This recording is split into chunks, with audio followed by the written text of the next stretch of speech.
he was the only person who thought this was possible, essentially. I mean, the government didn't think this was going to happen. The company certainly didn't think it was going to happen. They were ready to sell it off for spare parts. And certainly the American people had no expectation that this was going to happen. So that idea that he was a little crazy, I mean, you had to be a little crazy to take this on. And he was the right kind of crazy.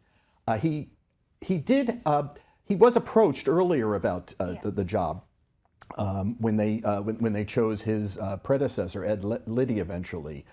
But I think he was spoiling to do it. I think he really, the idea of taking this on just appealed to a guy like this who really was a guy who got stuff done in the corporate world. I want to come back to that, but what did you think when you met him? What stood out about him when you met him? Tell us about the first meeting. The first time I met him, we met and I was immediately struck by what a people person he was. If my idea of a CEO was someone reserved and kind of arrogant and had some kind some level of arrogance would be the word. I found him the opposite. He was immediately accessible. He was funny.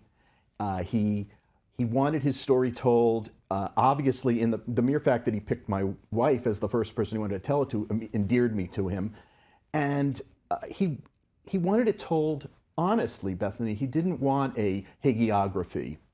He didn't want his story to seem just the story of someone who was flawless as a human being or as an executive, but who had tremendous, tremendous desire to tell the American people and correct the record of their perception of the company.